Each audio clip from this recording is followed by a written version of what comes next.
ಇನ್ನು ಸಿಎಂ ಸಿದ್ದರಾಮಯ್ಯ ಅಸಹಾಯಕರಾಗಿದ್ದಾರೆ ಅನ್ನುವಂತಹ ಮಾಜಿ ಸಚಿವ KN ರಾಜಣ್ಣ ಹೇಳಿಕೆಗೆ ಸಂಬಂಧಪಟ್ಟ ಹಾಗೆ ರಾಜಣ್ಣ ಹೇಳಿರೋದು 100ಕ್ಕೆ 100 ಸತ್ಯ ಅಂತ ಬಸನಗೌಡ ಪಾಟೀಲ್ ಯತ್ನಾಳ್ ಹೇಳಿಕೆಯನ್ನು ಕೊಟ್ಟಿದ್ದಾರೆ. ಸಿದ್ದರಾಮಯ್ಯ ಅಸಹಾಯಕರಾಗಿದ್ದಾರೆ ಅನ್ನುವಂತಹ ರಾಜಣ್ಣ ಹೇಳಿಕೆ, ಆ ಹೇಳಿಕೆ 100ಕ್ಕೆ 100 ಸತ್ಯ ಅಂತ ಯತ್ನಾಳ್ ಈಗ ಸಮರ್ಥನೆ ಮಾಡ್ಕೊಂಡಿದ್ದಾರೆ.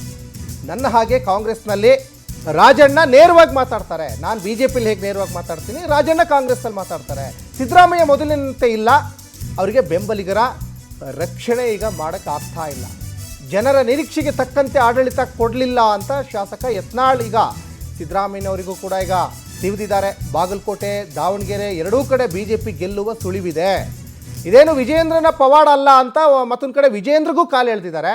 ರಾಜ್ಯದಲ್ಲಿ BJP ನಾಯಕತ್ವ ಸಂಪೂರ್ಣ ವಿಫಲ ಅಂತಲೂ ಕೂಡ ಅವ್ರ ಪಕ್ಷಕ್ಕೆ ಅವರು ಈಗ ದೂರಿದ್ದಾರೆ. ಫಾಲೋವರ್ಸ್ ಬಳಿ ಏನು ಹೈಕಮಾಂಡ್ ಇದೆ ಅಲ್ಲ, ಹೈಕಮಾಂಡದಲ್ಲಿ ಟೆಂಡರ್ ನಡೆದಿದೆ. DK ಶಿವಕುಮಾರ್ ಹೆಚ್ಚು ಕೊಡ್ತಾರೋ, ಸಿದ್ದರಾಮಯ್ಯನವ್ರು ಹೆಚ್ಚು ಕೊಡ್ತಾರೋ. ಆ ಟೆಂಡರ್ ಇನ್ನೂ ಬಿಡ್ ನಡೆದಿದೆ, ಇನ್ನೂ ಅದು ಕೊನೆಯ ಫೈನಲ್ ಆಗಿಲ್ಲ.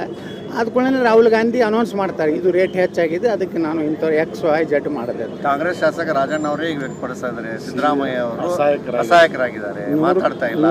ರಾಜಣ್ಣ ಅವ್ರು ಹೇಳಿದ್ದು 100ಕ್ಕೆ 100 ಸತ್ಯ ಇದೆ. ನನ್ನ ಹಾಗೆ ರಾಜಣ್ಣ ಅವ್ರು ಸಹ ಕಾಂಗ್ರೆಸ್ನಲ್ಲಿ ನೇರವಾಗಿ ಮಾತಾಡೋರು. ಅವರು ಸಿದ್ದರಾಮಯ್ಯನವರು ಭಾಳ ನಂಬಿದ್ರು.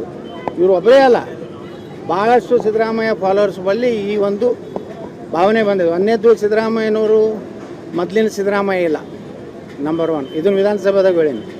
ಎರಡನೇದ್ದು, ತಮ್ಮ ಫಾಲೋವರ್ಗಳ ರಕ್ಷಣೆ ಮಾಡ್ತಾಯಿದ್ರು. ಮೂರನೇದ್ದು, ಅವರು ಸಿದ್ದರಾಮಯ್ಯನವರು ಏನು ನಿರೀಕ್ಷೆ ಇಟ್ಟಿದ್ರು ಜನ, ಆ ರೀತಿ ಸರ್ಕಾರ ಕೊಡಲಿಲ್ಲ. ಇದು ಮೂರರಲ್ಲಿ ಸಿದ್ದರಾಮಯ್ಯನವರು ವಿಫಲರಾಗ್ಯಾರ.